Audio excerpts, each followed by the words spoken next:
A new exhibit could be the link to closing several cold cases. I'm joined by USF's Erin Kimberly, who's been working on this project for the past 3 years. Can you tell us a little bit about this year's Faces exhibit?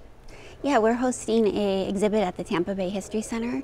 It's the third time we're doing this event, and it's to feature some of the cold cases that we've been working on. Tell me, what's the new information you guys have dug up? Because some of these cases stem back to the 60s. They do. Our oldest case is 1969, and a lot of them did not have DNA on file. They had really incorrect information in terms of who you're looking for. Authorities might have thought it was a juvenile when it's in fact an adult.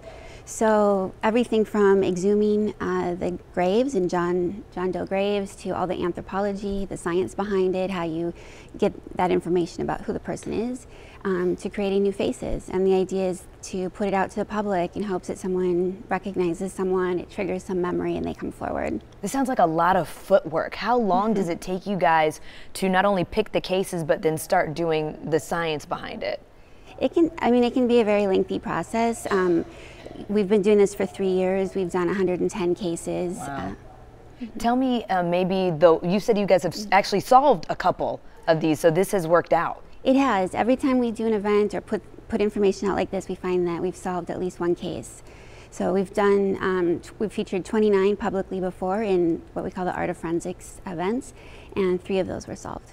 You are doing a couple local cases, but people outside of the state have even reached out to you. How have you guys gotten that reputation to be kind of the go-to for this? I think part of it is the reaching out to the public, as we've done, to try to solve the cases.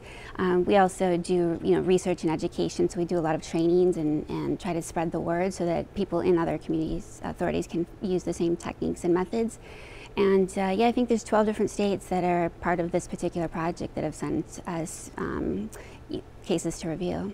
Can you tell us maybe one of the most, I know you said sometimes because you've done so many, they all kind of blend together at one point. Do you have one that maybe sticks out to you the most, that maybe is solved or unsolved? Right. Still? Well, probably the case we've really tried to focus on this year is the St. Petersburg case from 1969 because of its age. Time's against us on this. We actually exhumed that with the police department in 2010 and are still getting new information back in terms of some of the testing that we're doing. So she was actually discovered on Halloween, so it's coming up as an anniversary in that regard as well. And that's been quite some time. If people want to come to this exhibit, again, where can they find that, and how long is this going until? It's for 1 month at the Tampa Bay History Center.